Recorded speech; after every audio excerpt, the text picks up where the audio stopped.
ना कुठल्या निवडणुका ना कुठल्या राजकीय नेत्यांच्या सभा, तरीही राजधानी दिल्लीमध्ये मोठा राजकीय भूकंप पाहायला मिळाला. गेल्या काही दिवसांपासून सोशल मीडियावर ट्रेंड होत असलेल्या खासदार राघव चड्डा सह आम आदमी पार्टीच्या 7 खासदारांनी भाजपात प्रवेश केलाय. आम आदमी पक्षानं काही दिवसापूर्वी राघव चड्डा यांना राज्यसभेतील उपनेते पदावरून हटवलं होतं. त्यानंतर आता पत्रकार परिषद घेत आज राघव चड्डा यांनी आम आदमी पार्टीपासून दूर जात जनतेकडे जात आहे असं म्हटलंय. राघव चड्डा यांच्यासह आपचे राज्यसभेचे 7 खासदार भाजपमध्ये दाखल झाले आहेत.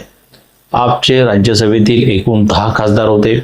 विशेष म्हणजे आक्रमक नेते राघव चड्डा यांना राज्यसभा उपनेते पदावरून हटवल्यानंतर आपनं अशोक कुमार मित्तल यांच्याकडे ही धुरा सोपवली होती. मात्र राघव चड्डा यांच्यासह ते देखील भाजपात गेले आहेत. या पार्श्वभूमीवर जाणून घेऊयात राघव चड्डा यांची राजकीय कारकीर्द. राघव चड्डा यांचं वैयक्तिक आयुष्य एखाद्या चित्रपटाप्रमाणे रंजक आहे. व्यवसायानं चार्टर्ड अकाउंटंट असलेले राघव यांनी लंडन स्कूल ऑफ इकॉनॉमिक्स मधून उच्च शिक्षण घेतलं आहे. 2011 मध्ये त्यांनी ICI मधून CA ची पदवी मिळवली. 24 सप्टेंबर 2023 रोजी उदयपूर मधून राघव चड्डा आणि बॉलिवूड अभिनेत्री परिणीती चोपडा यांचा शाही विवाह सोहळा पार पडला. लंडनमध्ये शिक्षणादरम्यान झालेली त्यांची मैत्री पुढे प्रेमात बदलली. या हाय प्रोफाईल लग्नामुळे राघव चड्डा राष्ट्रीय स्तरावर घराघरात पोचले. परिणीती अनेकदा संसदेच्या गॅलरीत बसून राघव यांचे भाषण ऐकताना दिसते. त्यांचे फोटो सोशल मीडियावर व्हायरल होतात. 2015 मध्ये अवघ्या 26व्या वर्षी त्यांची आपचे राष्ट्रीय कोषाध्यक्ष म्हणून निवड झाली. अरविंद केजरीवाल यांचे विश्वासू सहकारी म्हणून त्यांची ओळख निर्माण झाली. 2020 मध्ये त्यांनी राजेंद्रनगर मतदारसंघातून पहिल्यांदा आमदारकी मिळवली.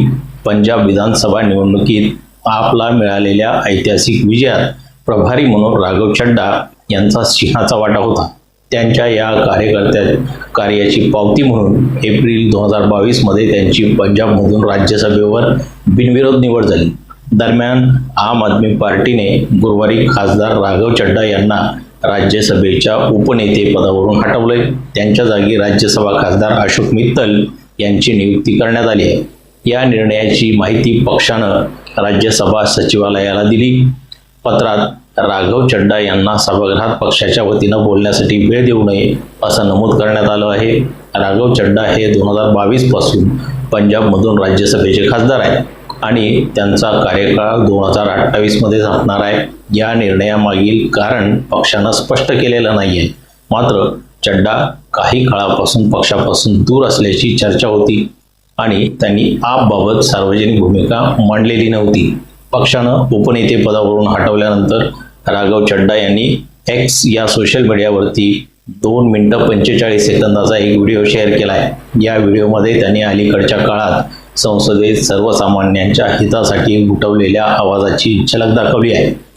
मध्यम वर्गांवरील कराचा बोजा, मोबाईल रिचार्जमधील 28 दिवसाचा स्कॅम, इनकमिंग कॉल चार्जेस आणि डेटा एक्सपायरी समस्या, पेपर लीक प्रकरण, हवाई प्रदूषणाचा प्रश्न, आरोग्य विम्यावरील GST आणि विमानतळावरील महागडे खाद्यपदार्थ, त्याचबरोबर पॅटर्निटी लिव्ह म्हणजे पितृत्व रजा आणि बँकांमधील मिनिमम बॅलन्स दंड अशा प्रमुख मुद्द्यांचा व्हिडिओ त्यांनी शेअर केला आहे. ही पोस्ट शेअर करताना त्यांनी इव्हिल आय इमोजीचा वापर केला. नवे उपनेते अशोक कुमार मित्तल यांनी हा बदल म्हणजे एक सामान्य प्रक्रिया असल्याचं म्हटलं आहे. राघव चड्डा हे अनुभवी नेते असून त्यांच्या मार्गदर्शनाखाली काम करू असंही त्यांनी स्पष्ट केलेलं आहे. तर खासदार संजय सिंह यांनी याच्यावरती अधिक भाष्य करणं टाळलेलं आहे. तर मित्रांनो, अशा प्रकारे राघव चड्डा यांना आप पक्षातून त्यांचे पंख छाटण्याचं काम करण्यात आलं होतं. म्हणून राघव चड्डा यांनी आपला सोडून आता भाजपची वाट धरलेली आहे.